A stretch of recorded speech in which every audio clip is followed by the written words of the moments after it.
Mystery History and Future Danger. Prediction Document 3. Published on March 26, 2021.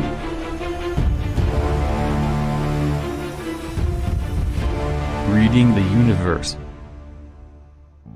Nothing that happens in the world is new, history always repeats. It is, of course, a cyclical action. To understand this recurring cycle in the world, one must read the universe. What exactly does it mean by reading the universe? The Reverend explained it this way. Unraveling the secret signs of the universe means to understand oneself. Do you think that a university teaches oneself about the universe? Or do you think a person with a doctorate or a PhD understands the universe? To me, the universities do not look like universities but as education bargaining centers. Think like this. What do university graduates learn? They learn from books written by someone else. Do you think that one can read the universe by going through a book written according to someone else's opinion? As the Supreme Buddha preached to us, the world is not what we hear or see. The world is not about the trees, the roads, the mountains, the animals around us. The world is the mind. The world itself is created by the mind. The living beings, including you and I, all of us, have repeatedly been living and dying on this planet countless times.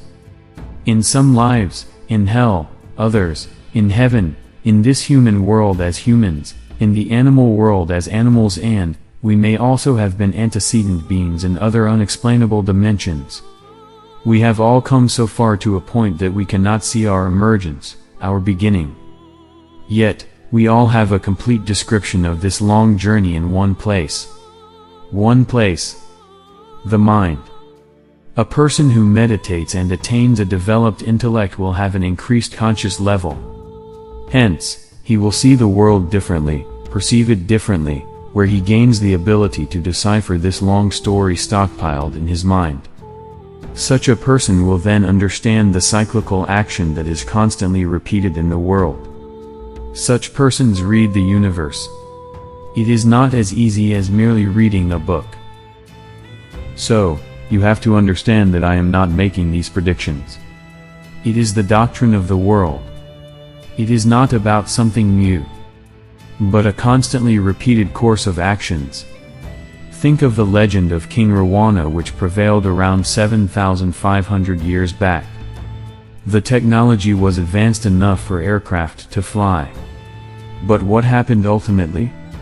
The whole civilization and technology were completely lost. Unbiasedly thinking, the same thing will happen in the future, in 2030. This impressive technology acquired by the present world will be lost.